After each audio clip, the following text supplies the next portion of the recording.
Yung favorite biscuit ko, yung milk biscuit. Yung alin? Milk biscuit. Gusto ko yung milk na iba na itsura. Iba na itsura na biscuit? Opo. Okay, wait lang, kunin ni Mami. So guys, yung sinasabi ng bunso ko na favorite niya daw na milk biscuit, ito yon. Buy one, take one. O, diba? Buy one, take one. Tapos ang dami na, guys. Tinan nyo. Ayan siya, guys. Yung milk biscuit, ayan. Sobrang ma-enjoy talaga yung kids dyan. Kasi iba't ibang shape siya. Tapos tingnan nyo, guys. O, ayan. Buy one, take one. Ito yung isa.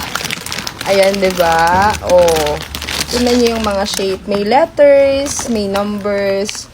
Ayan. May bear, may airplane. So, ayan, pabalik-baliktad na. So, crispy and delicious. So, eto yon guys. Gustong-gusto nyo.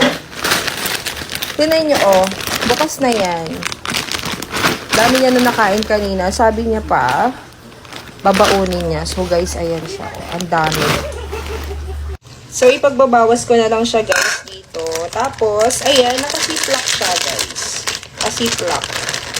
Hindi niya napipinigilan. Kanina pa, umaga. Ilang beses niya siya nakakain. Tapos plus yun nga, gusto niya daw ibaon sa school.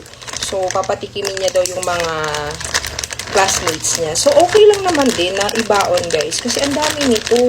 So, ayan, oh. Tapos, buy one, take one, diba? Sobrang ganda nito, oh. I mean, sobrang ganda nung idea na may shape yung mga biscuit, no? Kasi bukod sa masarap, mas may enjoy ng mga kids. Matutuwa sila sa mga shape. So, ayan siya, guys, oh. May bear, may banana. So, masarap talaga, guys. Kahit ako nga kanina kumain. Milk biscuit talaga. Sarap siya. So, hindi niya na naantay. Siya na yung kukuha dito. So, ito, anak. Ayan, ha? Gusto mo ba to? Like it? Okay. Bye!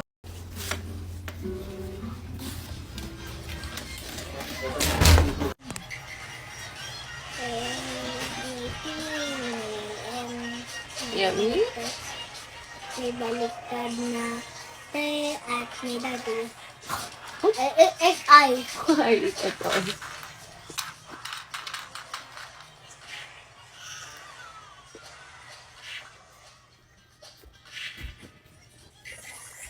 Yummy? Yeah. Babaon mo yan? Yeah.